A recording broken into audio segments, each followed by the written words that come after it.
I saw my madam untie the bandage on her leg.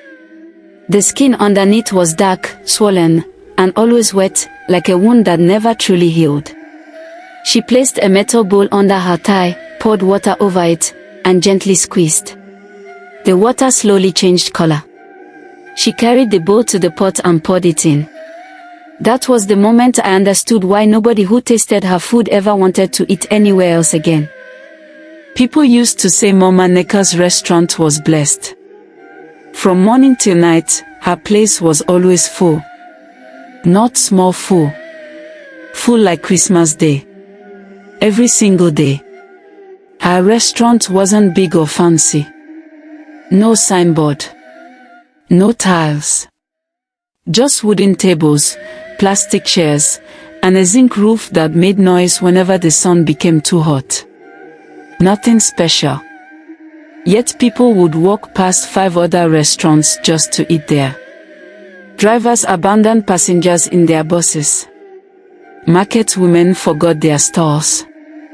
Office workers skipped meetings and lunch breaks. Even people who swore they were dieting somehow found themselves sitting at Mama Neka's tables. Once you tasted her food, something happened to you. You would dream about it. You would crave it. You would feel uneasy if you didn't eat it. Some customers even fought over her soup. I once saw 2 grown men argue loudly because one felt the other took more meat than he should. People explained Mama Neka's success in different ways. No grace. No village people help no strong hand for kitchen. Mama Neka only smiled whenever she heard those things. She never argued. She never explained. She never tasted her own food. That was the first sign. My name is Chioma. When I came to look for work, I was desperate. I had nowhere to stay. No money. No helper in the city. The person I was staying with was already tired of me. I heard about Mama Neka's restaurant from a woman in the market. She said they needed help sometimes. So one morning, I gathered courage and went there. I begged Mama Neka to take me in as a house girl or apprentice, anything. She looked at me for a long time. Not angry. Not kind. Just studying me. Then she said no. I begged again. I told her my story. After a long silence, she sighed and said, "If you must work here, you will follow my rule." I nodded quickly. At that point, I would have agreed to anything. Then she said something strange. "You must never come early. You will always come after cooking is done." I didn't understand. But hunger doesn't ask questions. I agreed. At first, everything looked normal. I cleaned tables. I washed plates. I served customers. But small things started to disturb me. Mama Neka always cooked alone. She locked the kitchen door. She chased everyone away during cooking. Even when the restaurant was full, nobody was allowed near the kitchen. She washed her pots 3 times before serving food. Sometimes, while stirring, she whispered quietly. Not prayers. Not songs. Just low words under her breath, like someone talking to something that wasn't there. And then there was the bandage. Always on the same leg. Always tightly wrapped. Sometimes I noticed it through her wrapper. When I finally asked her about it, she said, "Old wound." But the bandage was always fresh. Always damp. One morning, rain fell heavily. Transport was cheap that day. I arrived earlier than usual.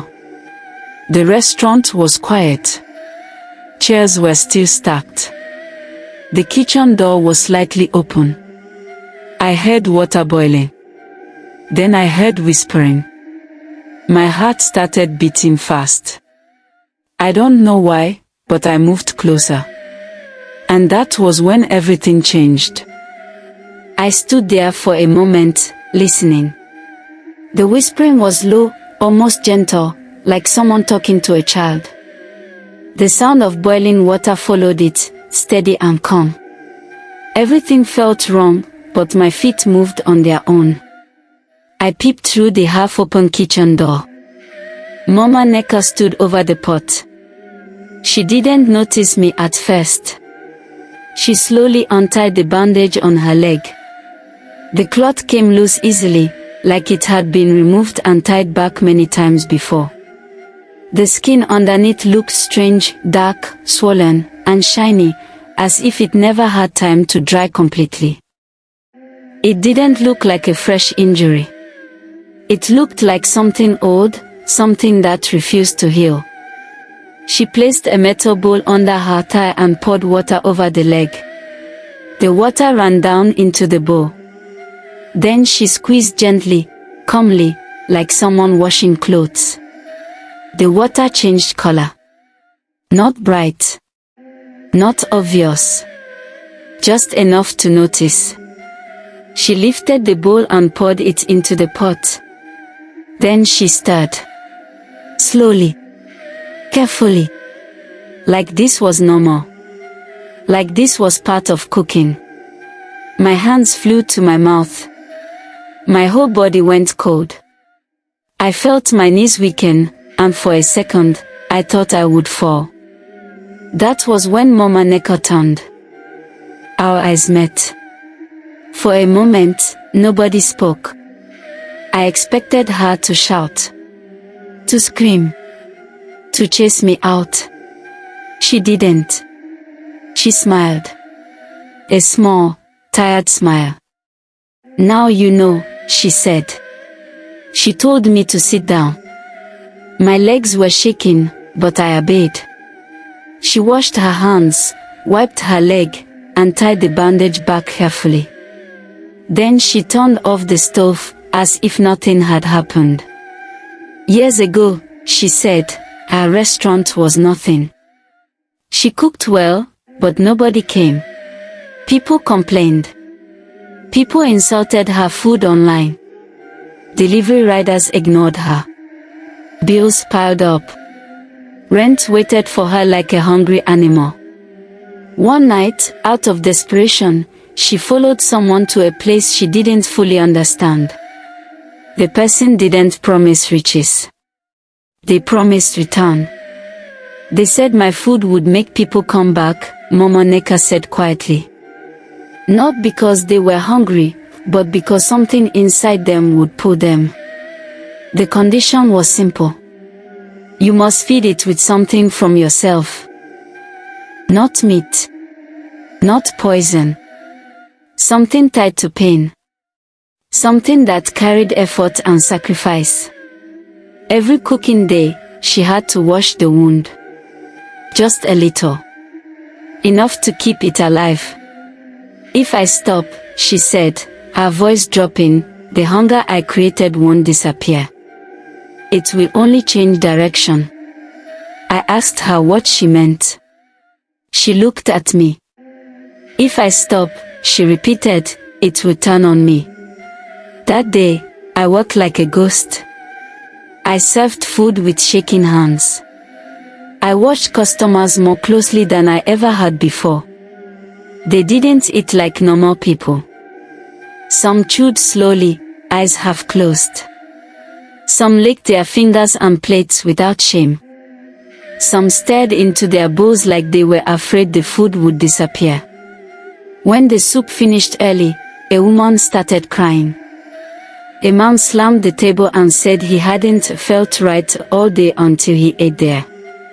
Another customer said, laughing nervously, if I no chop this food today, sleep no go come.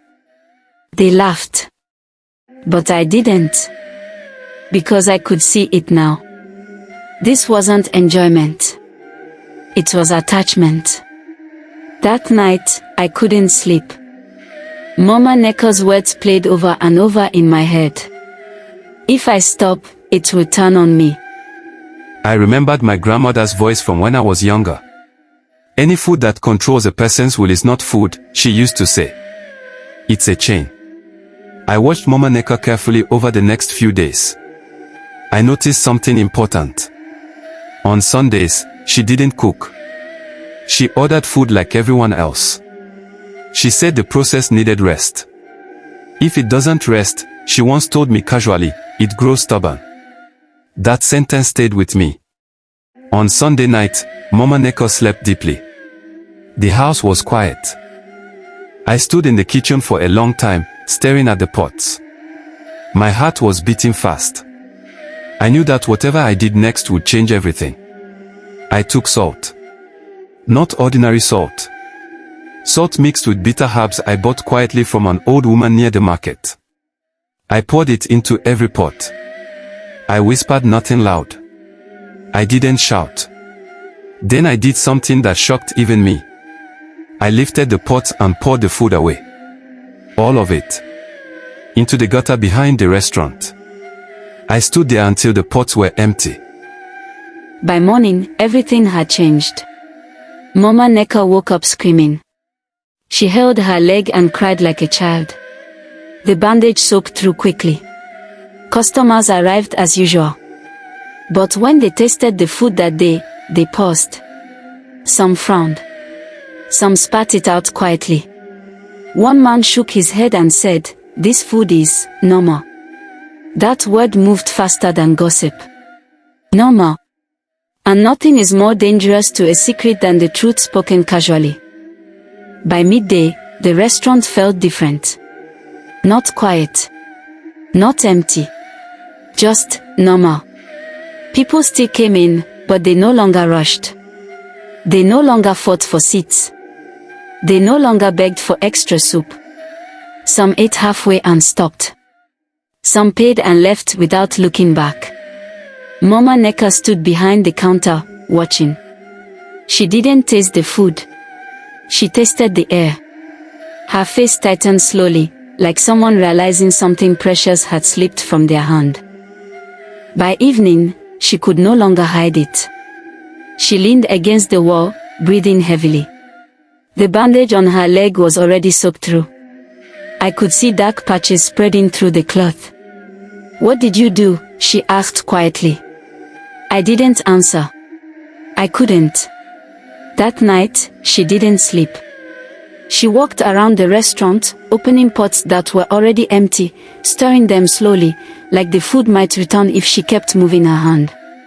She whispered. But nothing answered. The next few days were worse. Customers stopped coming regularly. Some passed by, looked inside, and kept walking. Others sat down, ate, and said nothing, but never returned. Online reviews changed. Not insults. Not complaints. Just honesty. "It's okay." Overhyped. I don't know why I was obsessed before. Those words hurt her more than shouting ever could. Mama Nneka grew thinner. Her eyes sank. Her leg never healed. No matter how many times she washed and tied it, the wound stayed open, like it was waiting for something that would never come. One night, she finally spoke. "They've left me," she said, staring at the stove. I didn't ask who. I already knew. The hunger I gave them, it has come back to me alone. She laughed softly. A dry, empty laugh. She tried cooking again the old way. She washed the wound. She whispered. She stirred. But the pot stayed ordinary. Nothing followed the food anymore. The thing that once fed on others now fed only on her. She ate constantly. Rice. Soup. Bread. Anything. But she was never satisfied. Her stomach stayed empty. Her eyes stayed restless. Within weeks, the restaurant closed. The chairs were stacked. The pot stayed cold. People avoided the place, not because they knew the secret, but because there was nothing there anymore. No pull. No attachment. Just walls and silence. Sometimes, when I passed by at night before leaving the area, I saw light inside. Mama Neka would be sitting alone, stirring an empty pot. Her lips moving. Calling customers that no longer existed. I left shortly after. I didn't tell anyone what I saw. Some secrets don't need to be shouted to be understood. Till today, I am careful where I eat. I don't trust food that feels too perfect. Food that makes you restless. Food you can't forget. Because some food doesn't just enter your stomach. It enters your life. Final word, say this very slowly. Some restaurants sell food. Others sell souls. Choose carefully.